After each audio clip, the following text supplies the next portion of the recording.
오늘은 정의가 이루어지리라 라고 하는 제목으로 말씀을 잠시 나눌 건데요. 여러분 2010년 10월 20일 날 특별히 여러분에게 익숙할 만한 책이 하나 출간이 됐죠. 여러분 마이클 샌들 교수님 아세요? 네, 정의란 무엇인가에 대한 책이 당시에 사실 되게 핫했던 책이죠. 굉장히 많이 팔렸어요. 네, 굉장히 많이 팔렸고, 이분은 그 하버드 교수시고, 이제 사회 철학에 관한, 정치 철학에 관한 입장에서 이 책을 냈죠. 정의론 분야의 세계적인 학자로 보고, 공동체주의 이론의 대표적인 4대 이론가로 뽑히기도 하는 그 마이클 샌들 교수의 저스티스인데 한국 번역으로는 정의란 무엇인가 이런 책이었어요. 그럼 자유사회 시민에서 우리가 할 수 있는 일, 그럼 어쩌면 윤리에 관한 한 비슷한 류의 이야기들을 했죠. 자유시장 가운데 공정한가, 자유시장 자체가 공정한 건가, 이런 얘기들. 진실을 말하는 건 여러분 하얀 거짓말이라고 얘기하죠. 선의의 거짓말은 과연 괜찮은 것인가 등등의 이야기들이 사실 여기 있어요. 그래서 여러분 우리가 이 책이 나올 때만 하더라도 이 책을 특히 이 마이클 샌들 교수의 그 이론에 많이들 동의하는 이유가 있었고, 저는 사실 크게 동의되진 않았지만 여하튼 그러자 2년 뒤에 전 이 책이 나온지 몰랐어요. 제가 검색을 해보다가 그러니까 2012년에 이제 서울대 법대 출신인 이한 변호사님이신데 이분이 정의란 무엇인가는 틀렸다 이 책을 냅니다. 네, 여러분들 그렇군요. 저도 처음 봤어요. 이런 책을 내셨구나. 그래서 완벽하게 반박을 했습니다. 정의란 무엇인가라고 말하는 마이클 샌델의 그 정치 철학을 신랄하게 그대로 그 목차 그대로 이렇게 이거는 아니다 이렇게 이야기하는 책입니다. 저자는 마이클 샌들 교수는 정의론의 대가로 알려져 있는데 실제로 정의 자체에 대한 이 저스티스에 관한 한 한계를 아마 가지고 있지 않은가, 그분이 어떻게 정의에 대한 이야기를 할 수 있겠는가에 대한 얘기예요. 그래서 이것저것을 이야기하고 있지만 정작 자신이 생각하는 저스티스에 관한 한 어떠한 특정한 모습은 없다라고 하는 것이 이 책의 골자예요. 자, 두 책을 저희가 소개하는 이유는 정반대의 이야기이기 때문에 소개하려고 합니다. 물론 여러분들은 이 두 책을 다 읽으셨겠지만 혹시 전혀 못 읽으신 지체가 있을까봐 말씀을 드리면, 정의란 무엇인가에 대한 마이클 샌들 교수의 흐름, 또 이게 비판한 어떤 이 책에 관한 한 이야기. 두 책의 공통점, 두 학자의 공통점 견해는 뭐냐면 정의에 관한 한 상반되는 관점이 있다는 거예요. 더 각을 떠서 보편적으로 이야기하면 정의라고 하는 것이 불변의 어떠함의 관념적인 정확한 어떤 그런 것이 있는 것인가, 아니면 다소 상대적이면서 상황적으로 볼 수 있는 것인가에 대한 논의와 맥을 같이 한다고 저는 생각합니다. 여러분은 어떻게 하세요? 어떻게 생각하십니까? 정의에 관하여, 이 저스티스에 관하여 여러분 어느 정도 당연하죠. 정의는 있는 것이죠. 정의의 사도도 있는 거고.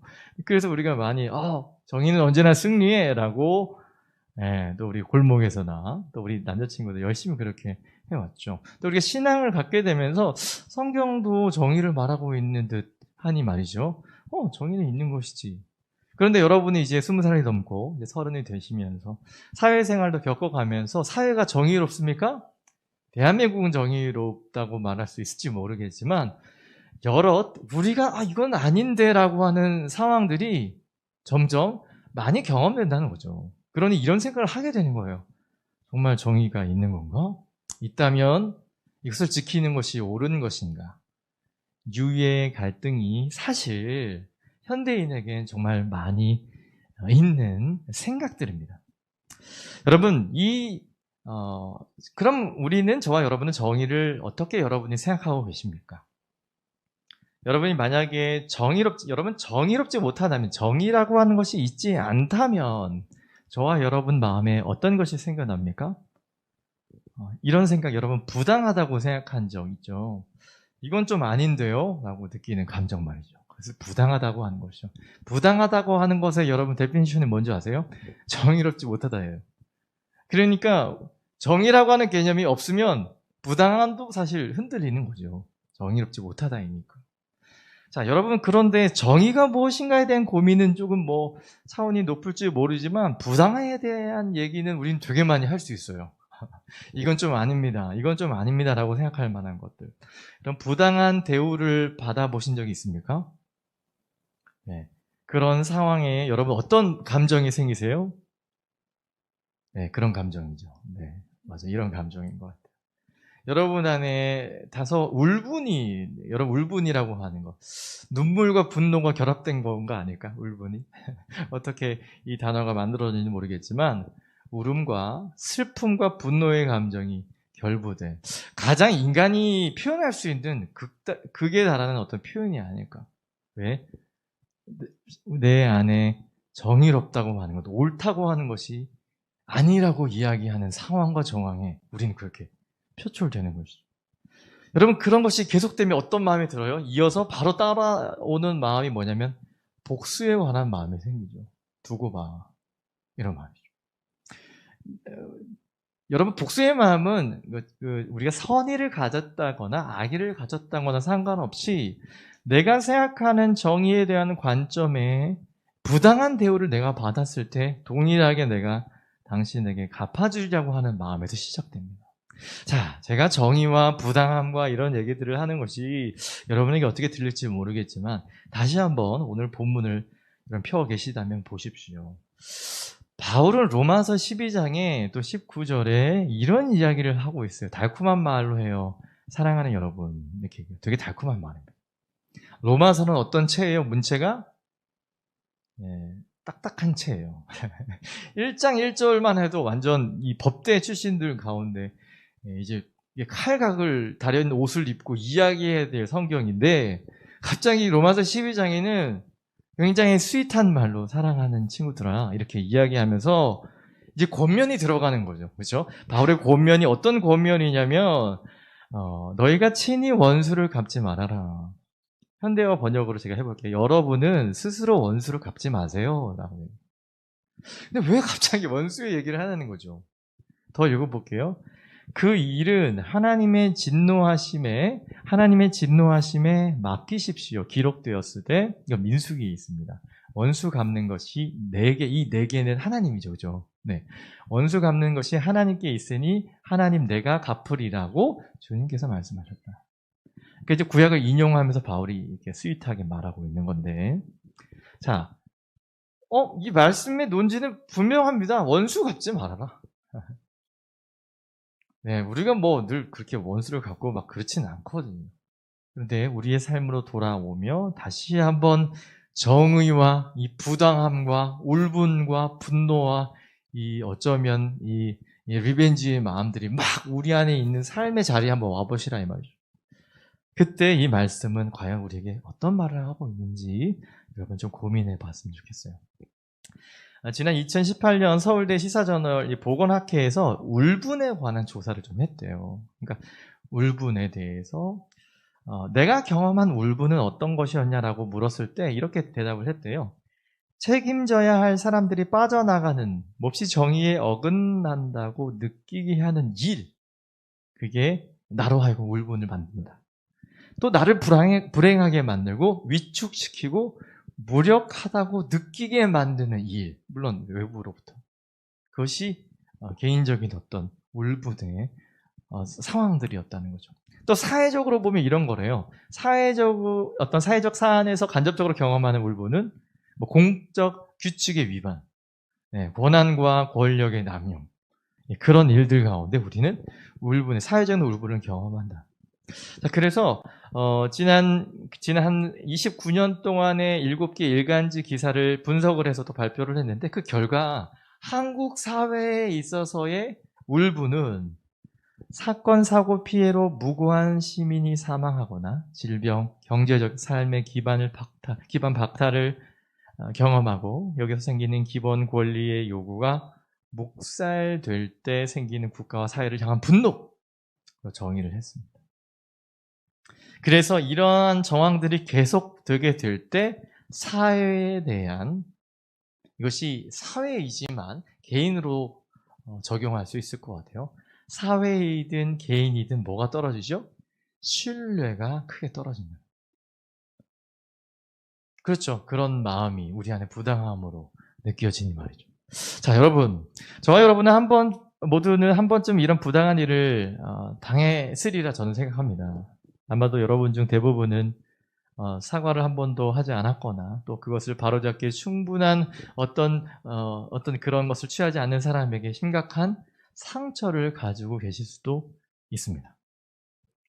그리고 여러분, 우리는 그런 생각을 할 수 있어요. 그런 상처와 그런 쓰라림을 놓아주는데 내게 느끼는 이런 울분과 그 부당함의 어떤 것을 좀 내려놔야 되는데, 그것을 내려놓지 못하게 되는 것 중에 하나가 뭐라는 거예요? 정의는 꼭 실현되어야 한다고 하는 것이 이게 무너질 것이라고 하는 확신 때문이에요. 무슨 말이냐면 정의가 반드시 실현되지 않을 거라고 내가 생각하게 될 때 뭐가 지속된다는 거예요? 내 안에 있는 그러한 울분이 계속된다는 겁니다. 이 말 하려고 제가 이렇게 길게 얘기를. 우리 안에 사회를 향하든 교회를 향하든 개인을 향하든 느끼게 되는 울분과 정의롭지 못함에 대한 우리 안의 반응, 그것이 이 분노로 표출되고 그것이 이제 복수로 나오게 되는데, 이런 것들을 해결해야 되겠죠. 그렇죠. 해결해야 돼요. 그거를 그렇게 하지 못하는 이유가 뭐냐는 거예요. 우리 안에 정의가 실현되지 않을 거라고 하는 어쩌면 그런 합의가 우리 안에 있기 때문이라고 하는 것이죠. 여러분, 그래서 용서와 원한을 풀어주는데 방해가 되는 것 중에 하나가 바로 이 정의에 대한 잘못된 관점입니다.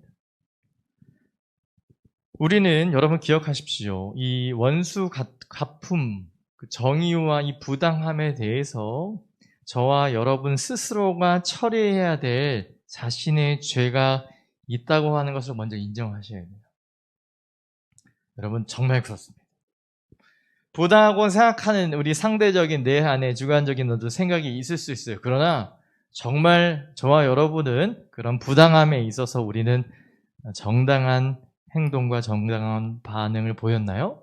그것은 아니었다는 거죠. 비교적 나는 보다 덜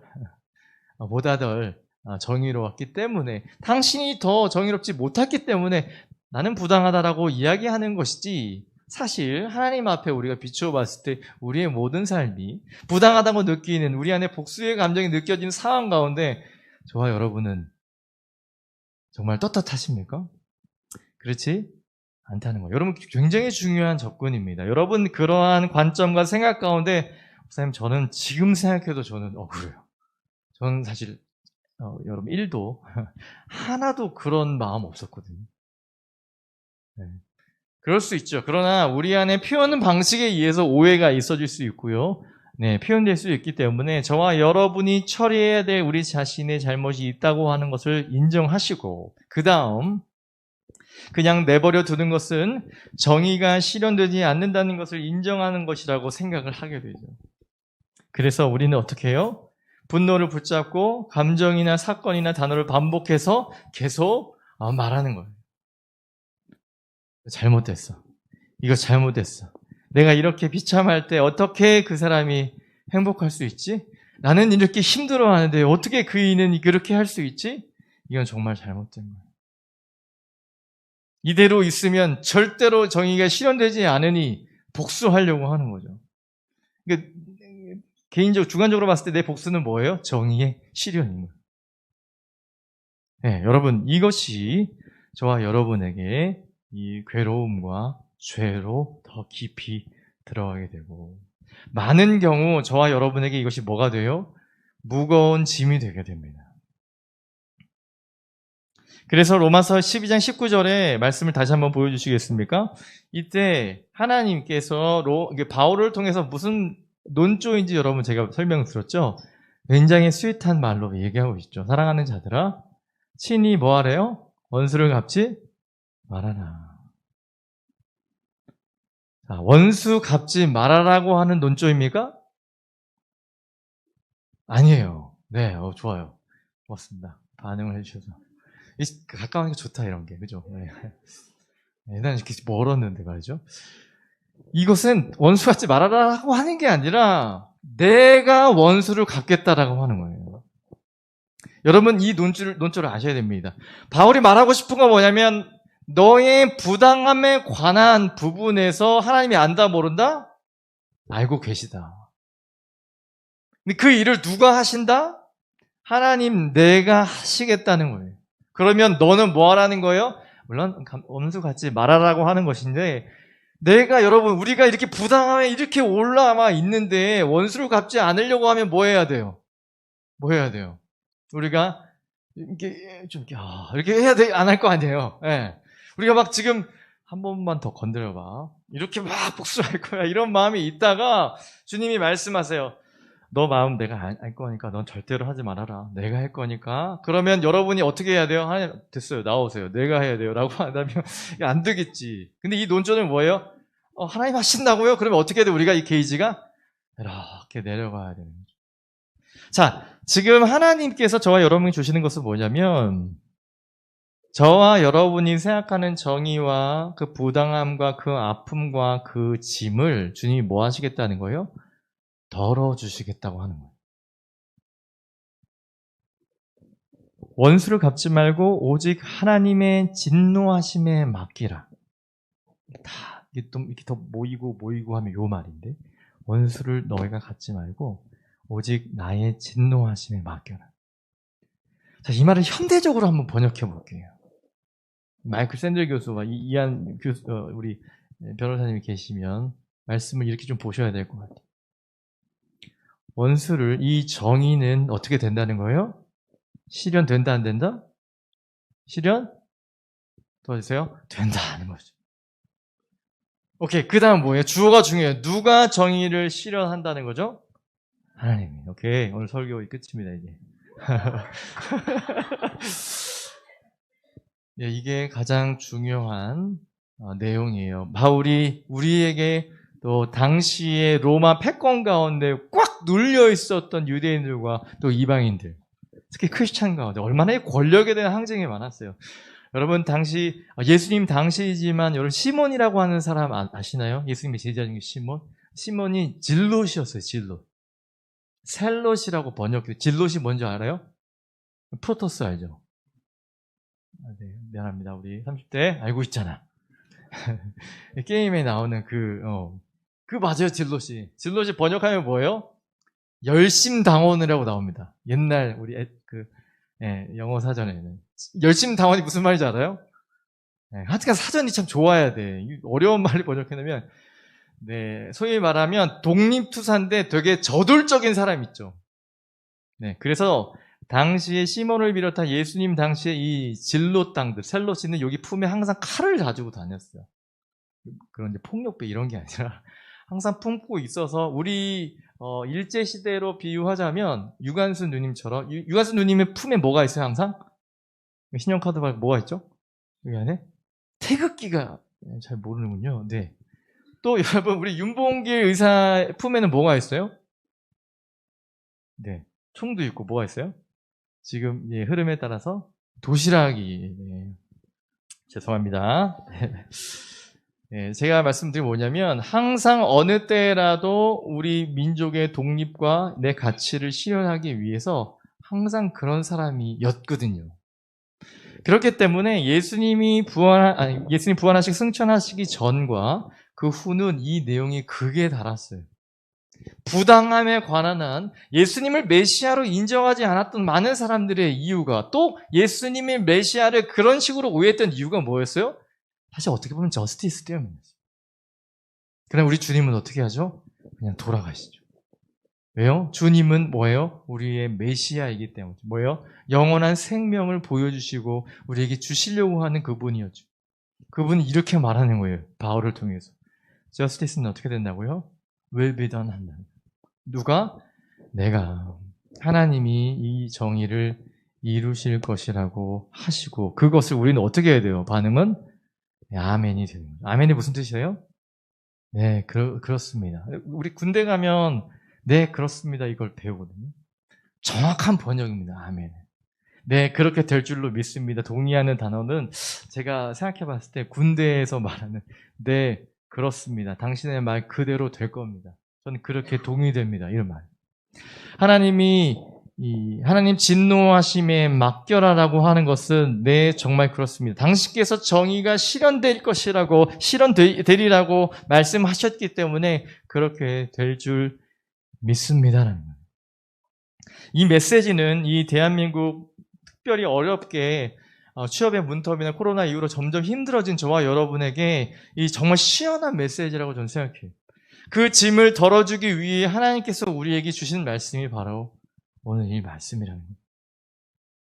화의 짐을 내려놓고 부당한 대우를 받고 있다는 느낌으로 내 상처를 간호하는 그 관행을 내려놓는다고 해서 여러분 한 번 더 짚어가야 될 것은 여러분에게 있는 잘못들을 한번 살펴보셔야죠. 하지만 그것과 관계없이 정의라고 하는 것이 여러분 생각처럼 실현되지 않는 것이 아니라는 것입니다. 복수의 짐을 내려놓으면 하나님이 짊어지심을 여러분 믿으시기를 바랍니다. 이것은 복수를 위한 교묘한 방법이 아니에요. 믿음으로 이 복수를, 이 부당함을 내려놓는 거예요. 이것이 가치가 없으니까가 아니라 이 말이에요. 여러분이 느꼈던 그 감정이 쓸모없고 그거 아니야. 그것이 아니라 너무 소중한 마음을 그 슬픔과 그 고통을 주님이 다 하신다. 뭐로 하신다고요? 하나님의 진노로서 하나님이 다루실 거라는 거예요. 네, 위로가 되면 아멘. 네, 감사합니다. 여러분, 하나님이 저와 여러분이 경험하고 또 한 주간 경험하게 될 이 사회는요, 정의롭지 못한 경우가 굉장히 많습니다. 특별히 크리스찬리티를 드러내며 하나님을 경외하는 이 중심을 드러내면 더욱더 그렇습니다. 많은 사도들도 그런 핍박을 받고 살았어요. 그러한 부당한 대우 가운데 주님, 제가 이제 과장이 되면 이제 복수를 이런 마음을 내려놓고 하나님이 하나님의 방법대로 하나님의 진노의 때대로 하시리라 믿고 내려놓을 수 있는 믿음. 여러분이 내려놓는 그 물건이 가치 없다고 하는 것이 아님을 꼭 기억하셔야 합니다. 여러분의 그 소중한 그 슬픔의 내용을 내려놓으시면 하나님의 진노로 다루신다고 하는 것을 기억하시기 바라요. 하나님이 이렇게 얘기하는 거예요. 제가 한번 해보겠습니다. 복수는 나의 것이다. 우리 하나님의 말입니다. 복수는 나의 것이다. 우리는 뭘 하면 돼요? 내려놓으면 됩니다. 하나님이 이렇게 얘기하시죠. 나는 내가 그것을 데리러 갈 것이라고 말씀하시는 거예요. 정의가 여러분 실현될 겁니다. 이게 여러분이 얼마나 영광스러운 안도입니까? 안도가. 내가 이거 진짜 처리해야 되는데 내가 진짜 그 친구한테 내일 꼭 찾아가서 이 말을 해야지. 안 그러면 내가 진짜 정말 이 마음이 있을 때 우리 주님이 뭐라고 하는 거예요? 나한테 내려놓으라고 하는 거예요. 이게 수고하고 무거운 짐과 좀 다른 이유입니다.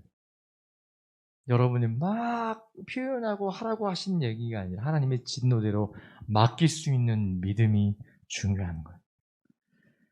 이 짐을 여러분은 지고 갈 필요가 없는 거예요. 그것을 하나님이 아시는 줄 믿습니다. 그래서 아마도 수십 년 전에 처음으로 심호흡을 하고 마침내 이제 저와 여러분이 자유롭게 사랑할 수 있음을 느끼는 그 느낌과 동일한 것입니다. 말씀을 정리하겠습니다. 여러분 부당한 일을 당했거나 어떤 사람이 여러분에게 도리어 어긋나는 행동을 했을 때 그때가 바로 부당한 일을 바로잡아 달라거나 그 사람을 변화시켜 달라고 기도할 의무와 책임이 시작되는 때임을 여러분 기억하세요. 하나님이 이 정의를 우리의 삶 가운데, 우리 사회 가운데, 우리의 공동체 가운데 회복시키실 것을 믿고 나아가는 여러분이 되었으면 좋겠습니다. 여러분 정의는 이루어질 거예요. 여러분 그 믿음을 갖고 여러분 한 주간 열심히 달려가는 여러분 되었으면 좋겠습니다.